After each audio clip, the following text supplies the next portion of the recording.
It takes an incredible amount of computer power to advance artificial intelligence to the next level. The announcement of Strawberry, or OpenAI 0101 introduced a novel form of inference to the world. As with ChatGPT, inference occurs when you engage with the AI. However, ChatGPT is one shot. You ask it a question, you ask it to do something for you, and it responds with an answer in a single shot, regardless of the prompts you give it or the question you have. But we are aware that thinking is frequently a multi-shot process. Thinking may demand us to come up with several strategies and possible solutions, from which we select the finest one. Similar to when we are thinking, we may consider the response before providing it. Introspection. We could take a problem and dissect it into its component parts, chain of thought. As we apply more and more computation, inference can perform better and better thanks to a variety of technologies that we have developed. The second scaling law is the inference scaling law. Thinking, contemplating, and planning are just as important as coming up with the following word. We will need to drive computation at unprecedented rates in order to comply with these two simultaneous scaling laws. Every time we release a new generation or architecture, we reduce the power by the same X factor while simultaneously increasing performance by X factors. The cost is reduced by the same X factor. Therefore, improving performance is equivalent to cutting costs. Reducing energy is the same as improving performance. Therefore, it is our goal, it is our responsibility, to continuously improve performance as quickly as possible as the world continues to adopt and absorb artificial intelligence. AI is not a problem with chips. These artificial intelligence systems are massive. The Blackwell system is this. This entire system is called Blackwell, which is also the name of a GPU.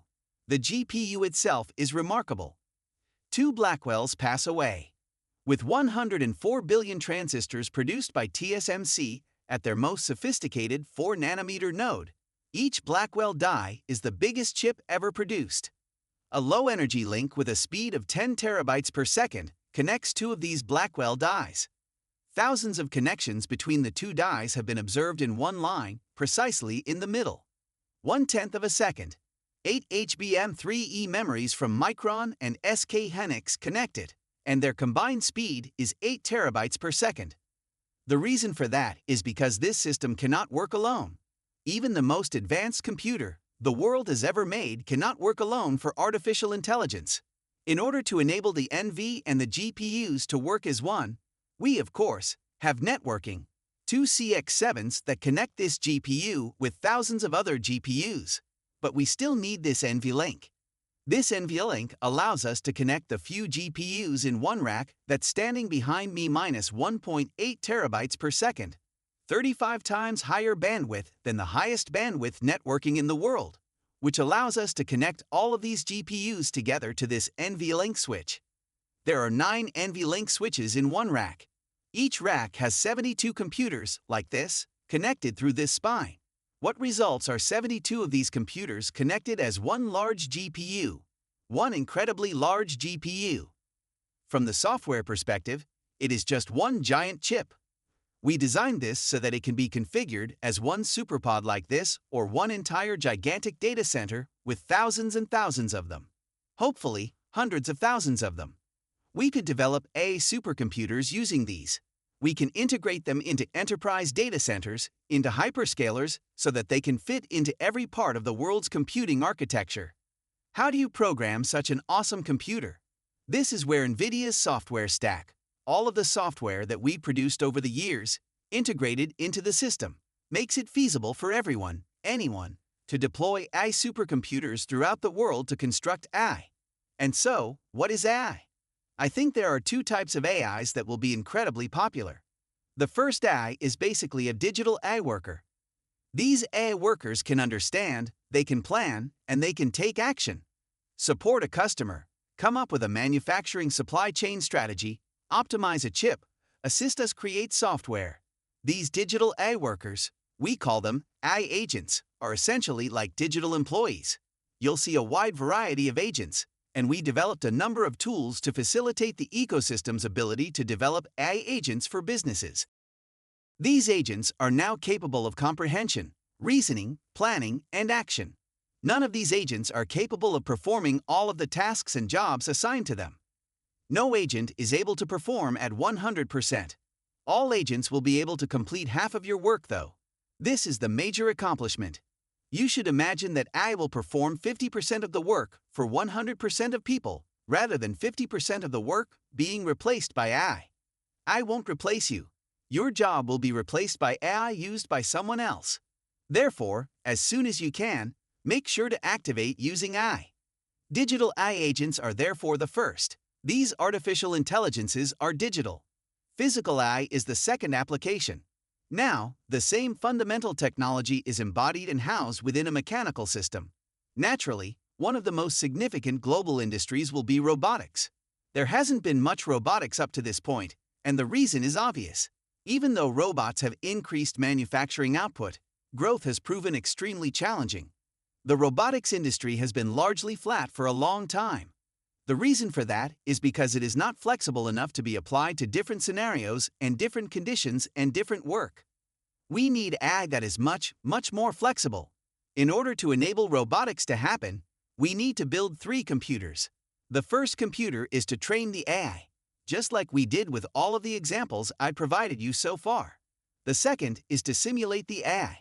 You need to provide the AI a place to practice, a place to learn, a place to accept synthetic data that it can learn from. We call that Omniverse. Omniverse is our virtual universe, a digital twin set of libraries that might be used for developing physical AIs and robotics. Then, after validation, after training, after evaluation, you can take the model and put it into an actual robot. Inside that, we have CPUs that are intended for robots. We name it Jetson Thor. Thor is a robotic processor built for humanoid robots. This cycle goes on and on. The video, the environment, and the situation are all visible to it. This AI will produce articulation motion based on your instructions. We can create articulation motion from text in the same way that we can create video from text. If you require any additional refinement, please let me know. NVLink, an extraordinarily intricate spine, connects all of this together. Furthermore, it is astounding how much software is required to construct and operate all of this. Therefore, we effectively construct these AI factories. We construct it as a comprehensive platform and architecture. However, we then break it down so that our partners may use it in any type of data center. Additionally, each cloud has a slightly different stack and architecture. Although everyone is a little different, our stacks and architecture may now be thoroughly integrated into theirs. Therefore, we construct it as an AI factory. After that, we break it down so that AI factories are accessible to anyone. This is simply an amazing feat, and we're really loud when we do this. It's just really difficult. Therefore, every single aspect of our data center is the most sophisticated computer ever created. Therefore, it seems sense that practically everything is limited. How do cloud providers stack up against the other sectors you mentioned that are acquiring Nvidia CPUs or venturing into the Gen AI space? As you said in the release's remarks, CFO Colette Crest told us that those cloud providers account for 40 to 45% of data center revenue. What does the opening of these additional industries entail for Nvidia?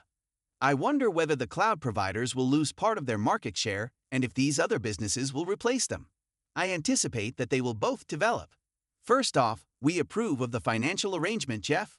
About that, are there any sort of levers you can pull to help increase supply? Hopper demand grew throughout this quarter after we announced Blackwell. And so that kind of tells you how much demand there is out there. People want to deploy these data centers right now. They want to put our GPUs to work right now and start making money and start saving money. And so that demand is just so strong. You know, it's really important to take a step back and realize that what we build is not a GPU chip. We call it Blackwell, and we call it DPU, but we're really building AI factories. These AI factories have CPUs and GPUs and really complicated memory. The systems are really complicated. It's Kamal, this is incredible. And so these AI factories are Essen.